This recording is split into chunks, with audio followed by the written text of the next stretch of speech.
पूरी कर। तो इस तरह अल्लाह के नामों और सिफात से मदद मांगना चाहिए। जैसा कि बहुत ही मशहूर एक दुआ है बारिश के ताल्लुक से, हर कोई मांगता है। हर मस्जिदों में जब बारिश नहीं होती तो दुआएं मांगते हैं, या हय्यु या क़य्यूम बिरहमतिक अस्तगीथ, ऐ हय्यु व क़य्यूम अपनी रहमत से हमें बारिश दे। ये क्या है? अल्लाह के नामों सिफात से मदद मांगी जाए। मैं ज़्यादा तफसीर में नहीं जाना चाहता हूँ, सिर्फ फ़ज़ाइल वाली अहादीस आपके आगे रखना मेरा मकसद है। इसी तरह एक और हदीस है, सुनन नसई और इब्न हिब्बान वगैरह में हदीस है। आप सल्लल्लाहु अलैहि वसल्लम कहते हैं, बड़ी प्यारी हदीस है, इस हदीस को न सिर्फ ज़हन नशीन कीजिए बल्कि साथ ही साथ अपने अमल में लाइए।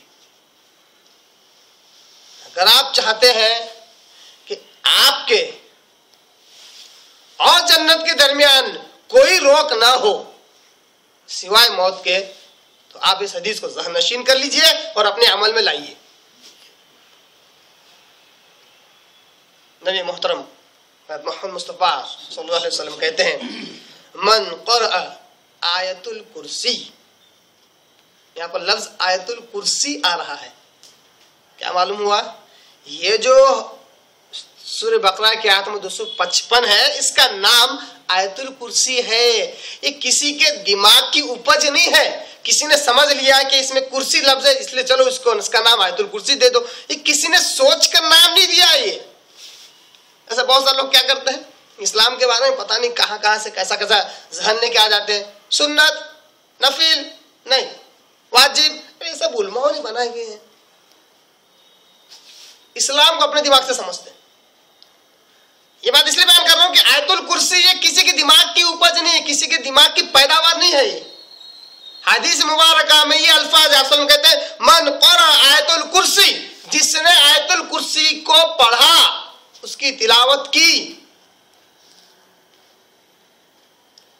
दुबुर कुल्ल सलातिन मक्तूबतुन, हर फर्ज नमाज के बाद, हर फर्ज नमाज के फौरन बाद, जैसे फर्ज नमाज खत्म हुई फौरन अगर आयतुल कुर्सी अगर वो पढ़ ले, लम यमनअहु मिन दुखूलिल जन्ना इल्ला अन यमूत, तो उसको कोई चीज नहीं मना कर सकती, नहीं रोक सकती जन्नत में दाखिल होने से सिवाय मौत के।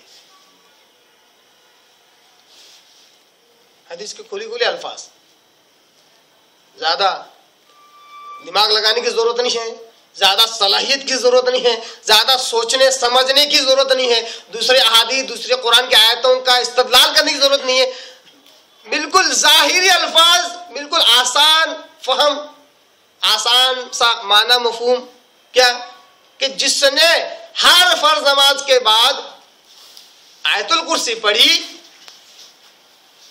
तो उसको जन्नत में जाने से कोई चीज नहीं रोक सकती सिवाय मौत के। सिवाय मौत से मुराद सिर्फ मौत ही उसके दरमियान वो चीज होगी हायल। क्यों है अहमियत इतनी आयतुल कुर्सी की? आप सल्लल्लाहु अलैहि वसल्लम ने हदीस में इतनी ज्यादा अहमियत आयतुल कुर्सी की क्यों बतलाई? इसलिए कि इसको तोते की तरह रट्टा मारा जाए, तोते की तरह पढ़ा जाए, इसलिए। ऐसे तो बहुत लोग हैं जो न सिर्फ आयतुल कुर्सी बल्कि सोने से पहले पूरा कुरान पढ़कर सोने को तैयार हैं। अगर जन्नत में जाने की परमिशन मिल जाए सिवाय मौत के तो पूरा कुरान हर रात पढ़कर सोएंगे। मगर इस्लाम का मकसद, आप सल्लल्लाहु का मकसद ये नहीं है कि तोते की तरह कुरान को रटा जाए और उसको पढ़ा जाए बिला समझे। अगर आयतुल कुर्सी की इतनी ज्यादा फजीलत है तो उसके माने और मफाहिम में उतनी गहराई भी है, अल्लाह की तौहीद की बात भी उसमें उतनी ज्यादा है, अल्लाह के सिफात का भी जिक्र उसमें ऐसा ही है, अल्लाह का तारुफ भी उतना अच्छा उसमें किया गया है। अगर इन सब को न समझा जाए और बस पढ़ लिया जाए तो आप सोचिए कि वो किस तरह जन्नत में जाएगा। मिसाल के तौर पर एक हदीस मुबारक आती है, बहुत सारे लोगों की हदीस भी नहीं समझ में आती है, नहीं समझना चाहते हैं। क्यों? हर चीज में शॉर्टकट और आसानी चाहिए, दिक्कत नहीं चाहिए। आप सल्लल्लाहु अलैहि वसल्लम कहते हैं कि जिसने मन क़ाला ला इलाहा इल्लल्लाह दख़लल जन्नह, जिसने ला इलाहा इल्लल्लाह कह दिया वो जन्नत में जाएगा।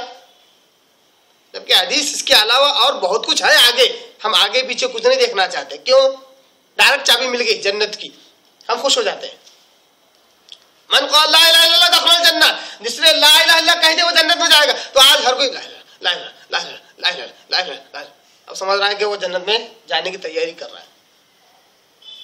जब तक कि ला इलाहा इल्लल्लाह का माना मफहूम समझ में नहीं आएगा, जन्नत में जाएगा। जन्नत में जाने के लिए यकीनन ये कुंजी है, लेकिन इसका अकीदा, इसकी सोच, इसकी समझ, इसके ऊपर ईमान जब तक इंसान के दिलो दिमाग और उसकी जिंदगी में नहीं आएगा, कैसे जन्नत में जाएगा? मिसाल के तौर पर अगर एक सिर्फ बात को समझाने के लिए कह रहा हूं, अगर एक हिंदू को अगर जाप करने के लिए, जाप कहते हैं जिक्र को, दे दिया जाए ये किया कर, अगर वो क्या जिंदगी भर अगर वो करे और मुसलमान न हो तो क्या जन्नत में जाएगा? अच्छी मिसाल दे रहा हूं, मंतिकी मिसाल, लॉजिकल। अगर जो ला इलाहा इल्लल्लाह कह दे वो जन्नत में जाएगा, अगर यही इसका माना मफहूम है, तो अगर एक हिंदू को कह दिया जाए कि चल तू इसका जाप कर ले, जिक्र कर ले, और जिंदगी भर वो उसका जिक्र करे, ला इलाहा इल्लल्लाह मोहम्मद रसूलुल्लाह, ला इलाहा इल्लल्लाह मोहम्मद रसूलुल्लाह, या सिर्फ ला इलाहा इल्लल्लाह, और मुसलमानी ना हो, अब आप क्या कहेंगे? जन्नत में जाएगा?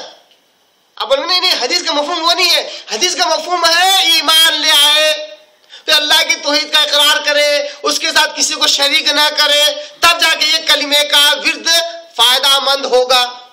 बहु यही समझ, यही तशरीह मुसलमानों पर भी लागू होगी क्या? नहीं होगी।